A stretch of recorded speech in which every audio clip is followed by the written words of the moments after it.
Spoštovani gospod predsednik, gospe in gospodje.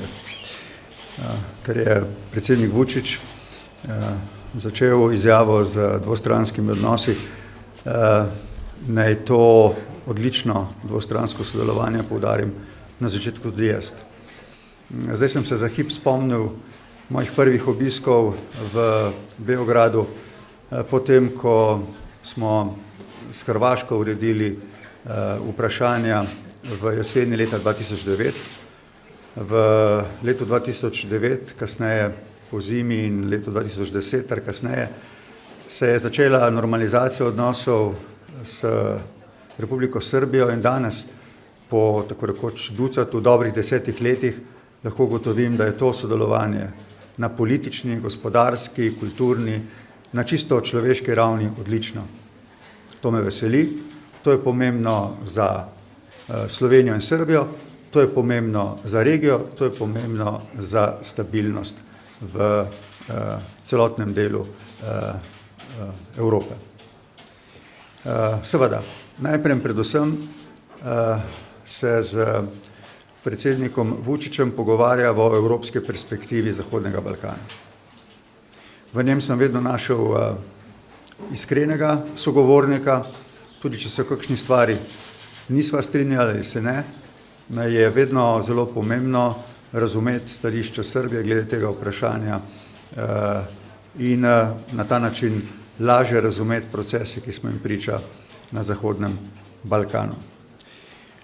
Glede tega bi rad rekel sledeče. Kot je dejal predsednik Vučić, vedno sem bil in ostajam vnet privrženec vstopa Zahodnega Balkana v Evropsko unijo.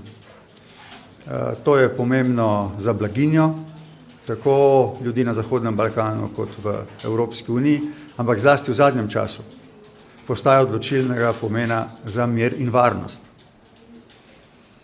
Kot veste, sem zlasti v zadnjih letih opozarjal, to bom storil tudi danes, da je po moji oceni proces vključevanja Zahodnega Balkana v Evropsko unijo prepočasen in da se zaradi tega krepijo znova politike nacionalizmov in spremembe meja, ki so nevarni za ta mir in varnost.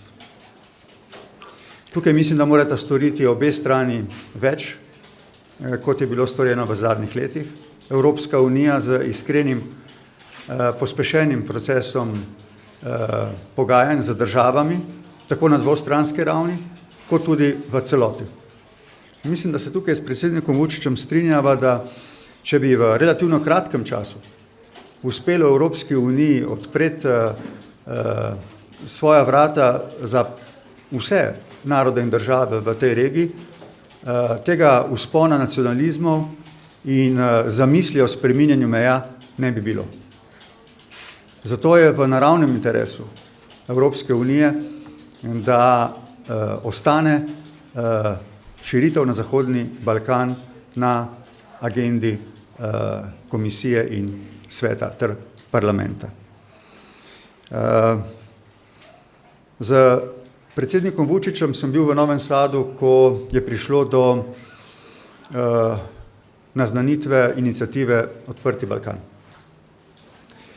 Kot veste, je ta iniciativa, v kateri je tudi Severna Makedonija in v kateri je tudi Albanija, naletela pri večini mojih kolegov na neko zadržanost, pri meni pa na odobravanje. In tudi danes gledam na njo z odobravanjem zato, ker je ne vidim kot alternativo širitvi Evropske unije na Zahodni Balkan, ampak kot nek paralelni proces, ki podpira, navdihuje sodelovanje med narodi in državami v regiji in odpravlja neke nesporazume in probleme, dvostranske in multilateralne, ki bi lahko ogrozile mir in varnost, pa ne nazadnje tudi gospodarsko blaginjo v tem delu Zahodnega Balkana, v tem delu Evropske unije.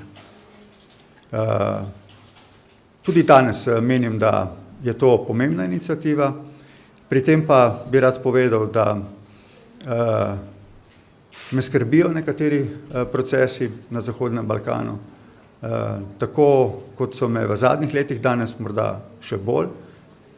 Nekatere izjave, ki jih lahko slišimo, zbujajo zaskrbljenost in mislim, da je nanje mogoče odgovoriti samo z, kot sem dejal, hitro, uspešno širitve Evropske unije v ta del Evrope.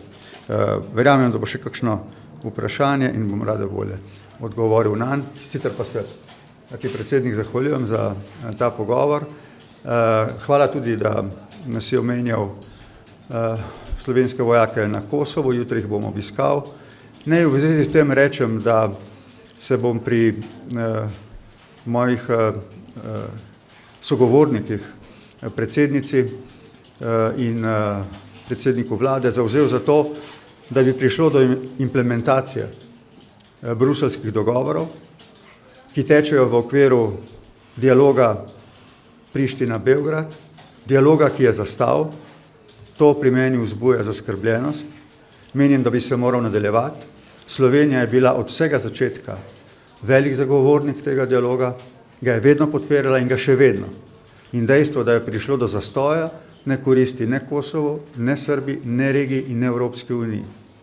In bi si želel, da bi prišlo do prvič implementacije tistega, kar je bilo že dogovorjeno in do nadaljevanj teh pogajanj za to, da bi se razmere uredile do te mere, da ne bi ogrozile miru, varnosti in sodelovanja v regiji. Hvala.